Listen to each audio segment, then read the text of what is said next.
Vamos lá, pessoal. Vamos finalizar os comentários das questões dissertativas do 20º exame de ordem. Então, questão de número 4, assuntos abordados aqui: racismo e injúria racial e a extinção da punibilidade pela decadência. Então, vamos fazer a leitura rápida do enunciado aqui e responder as questões. Então, Joana trabalhava em uma padaria na cidade de Curitiba em um domingo pela manhã. Patrícia, freguesa da padaria, acreditando não estar sendo bem atendida por Joana, após com ela discutir, a chama de macaca, em razão da cor da sua pele. Inconformados com o ocorrido, os outros fregueses acionam a polícia, que efetua uma prisão em flagrante de Patrícia pelo crime de racismo. Apesar de Joana dizer que não queria que fosse tomada qualquer providência em desfavor da pessoa detida. Aqui, ó. Então, Joana, a ofendida, deixou bem claro que não queria que fosse tomada qualquer providência em desfavor da detida. A autoridade policial lavra o flagrante respectivo, independente da vontade da ofendida, asseverando que os crimes da Lei 7716 são de ação penal pública incondicionada. Ok. O MP opina pela liberdade de Patrícia porque ainda existem diligências a serem cumpridas em sede policial. Patrícia, 7 meses após o ocorrido, procura seu advogado para obter esclarecimentos, informando que a vítima foi ouvida em sede policial e confirmou o ocorrido, bem como o desinteresse em ver a autora dos fatos responsabilizada criminalmente. Vamos para as questões.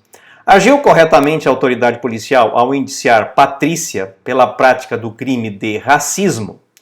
Bom, doutores, vejam só, aqui a resposta é negativa. Não agiu corretamente. Por uma questão muito simples, doutores, não se trata de crime de racismo, e sim um crime de injúria racial previsto no artigo 140, parágrafo 3º do Código Penal.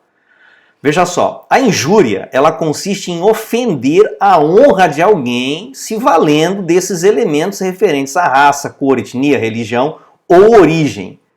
Já o crime de racismo, ele atinge uma coletividade indeterminada de indivíduos. Então você discrimina toda a integralidade de uma raça, ainda que ela tenha sido praticada em determinado momento contra apenas uma pessoa, que não é o caso que nós temos aqui, tá certo? Então, nesse caso aqui, a resposta é: não agiu corretamente a autoridade policial. Por quê? Porque o delito praticado pela nossa interlocutora aqui foi de injúria racial e não de racismo, nos termos do artigo 140, parágrafo 3º do Código Penal.